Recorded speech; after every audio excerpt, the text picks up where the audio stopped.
Winter motorcycle travel is an exciting way of exploring any country. You're not limited to what roads you can take.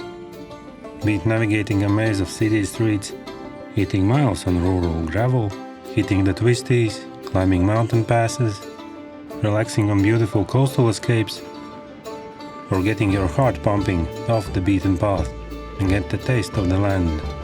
Sometimes, literally. But what is limited on these travels is time, and compromises need to be made. Some must-see places never seen, and must-ride roads never ridden.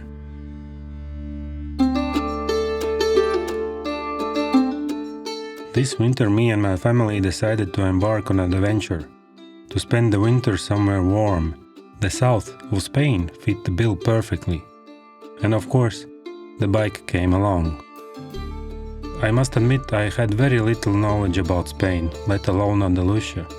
It used to be some faraway dry and flat land that we only hear about in summer, when another heat wave hits, or where all the tourists go to lie on the beach and sip sangrias. I couldn't be more wrong. Let's dig in.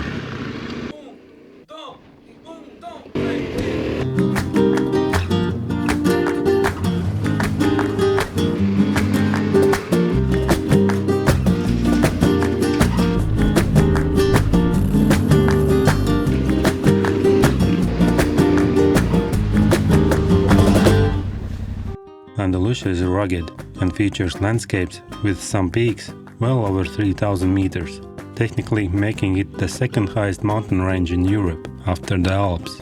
You heard it right, they're even higher than the Pyrenees and contain the highest peak in the whole Iberian Peninsula, the Mulhacen summit in Sierra Nevada National Park. However, the mountains of Sierra Nevada are somewhat dull, without any dramatic features. For those, you need to go further west, where Sierras de Tejeda, Almijara y Aljama almost touch the sea. These mountains feature countless trails, mostly reserved for hiking, but those that are open for other traffic, oh boy! The A4050, also known as Carretera de la Cabra, or Mountain Goat Road, is one of the most scenic rides in these parts. Lots of bends keep you entertained, and those tire sidewalls well warmed up. Nowadays, with the fast highway between Granada and the coast, this road is almost in disuse, and therefore ideal for motorcyclists. Just need to watch out for the rare oncoming traffic. When tarmac is enough, the same Sierras offer equally epic gravel options. Almost all of them lead next to steep drop-offs, feature surprise washouts, loose stones and tight corners. All that should keep anyone on their toes.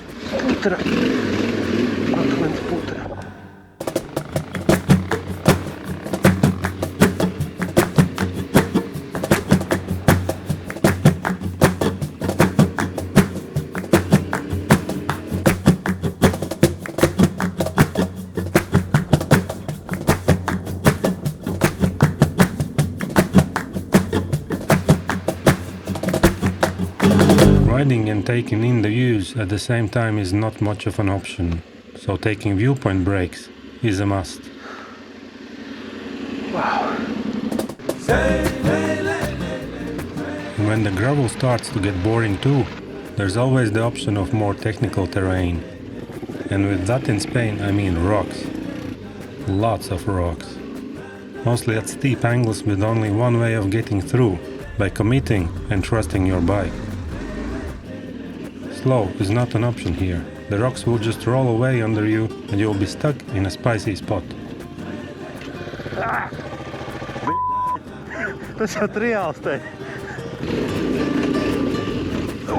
It did mean a fair amount of workout, however.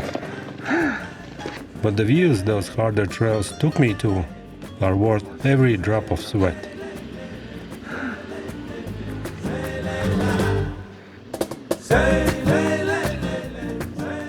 And the icing on the cake was literally ice.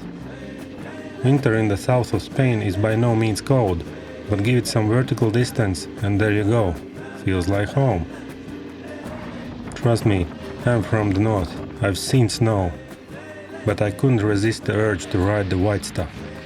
There's something special about the ability to go from summer to winter in an hour.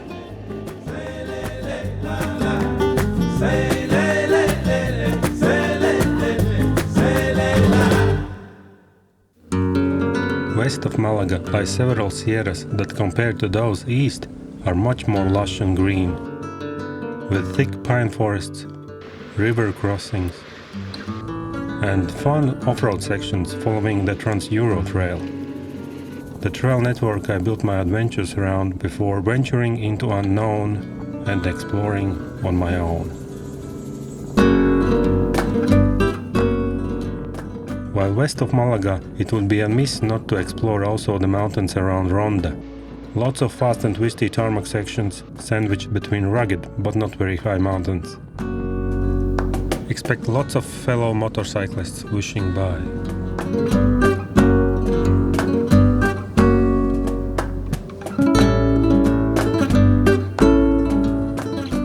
Rideable gravel in these parts wasn't very easy to find, but when found, lots of hairpin action and sliding around was done. I couldn't possibly count all the different mountains I got to ride, but one is clear: Andalusia has got some elevation. If you see a road on a map that leads to a peak, a ridge, or a wind turbine park, just take it. As long as it's open, it will be worth it.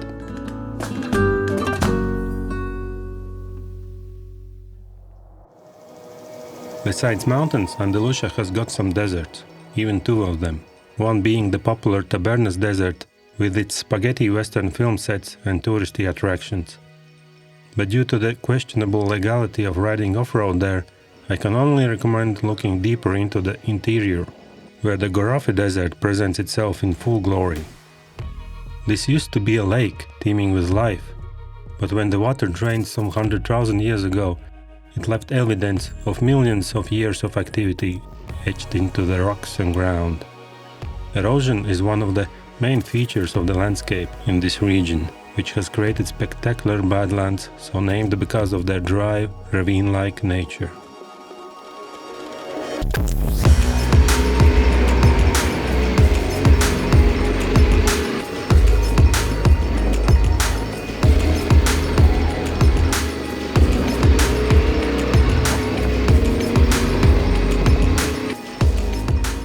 Speaking of drained water, there are many rivers in Andalusia, but there's a catch. Most of them are dry year-round and fill with water only after heavy rainstorms. The rest of the time they turn into roads used by farmers to access their avocado and orange plantations. At times there's an odd water crossing or more challenging obstacles in form of cascades or loose pebble sections that require the same techniques as riding soft sand.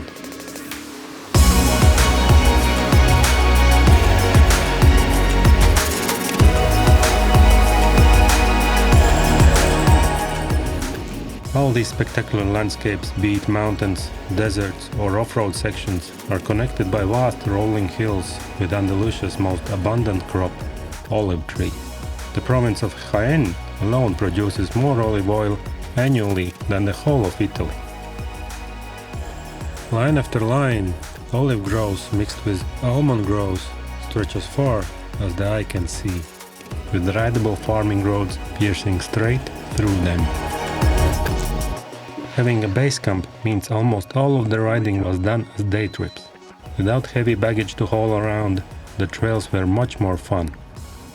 However, there were times when I went on 2 or 3 day trips to reach deeper pockets of Andalusia. And camping was one of the options, albeit not an easy one, because wild camping is technically not allowed. Mostly that meant hiding in the bushes, but there were times of pure joy of sleeping with a view.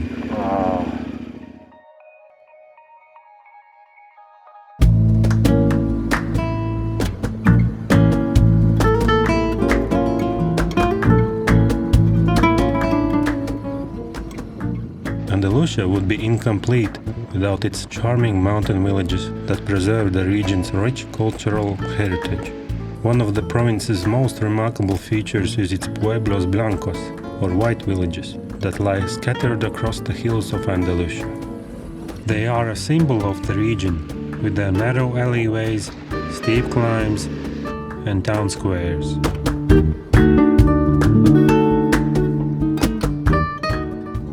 One of these villages, Comares, we called home for a whole month. It's situated on top of a hill with 360 views of the surrounding mountains, and it's one of the highest villages in Andalusia. Getting to and from the village alone proved to be an exercise. With twisties being fun and all, it also meant getting from one place to another took way more time than the distance would make you feel. Hence a month in the mountaintop village was perfectly enough. For the rest of the winter we moved all the way down to the coastal town of Nerja, a much bigger place, but still with its own charm, especially in off-season. But the best feature being the fast access to everything. An hour to Granada or Malaga, Mediterranean, a short walk down the road. Mountains and canyons for both hiking and riding just around the corner. Almost forgot, the coast, Costa del Sol, the always sunny beaches. Couldn't care less, but there are exceptions. Between Tarifa and Gibraltar, there's a rocky Trans-Euro Trail section with the views of Africa across the strait. Then skip everything between Gibraltar and Malaga, or even further east, if countless golf clubs, resorts, and flat beaches is not your thing. The excitement picks up again near Nerja and stretches almost all the way to Almeria, with epic rugged coast best experienced via the old twisty coastal road. Absolutely do not take the highway here. And even if the beach time for you, like it's for me, is not something to write home about, do check out some of the secluded pebble beaches hidden away between the cliffs. What can I say? Andalusia had it all, and then some. The whole winter project was totally worth it. Besides the Andalusian adventures, I managed to do a trip to Portugal and Morocco, which will be a whole another story. And on my way back, even ride the whole of eastern Spain Tet and the trails of Pyrenees. Again, separate stories coming in the future. However, there is one drawback. After such a long and varied adventure in a foreign land, going for a ride back home doesn't seem such an exciting thing to do anymore. You have been warned.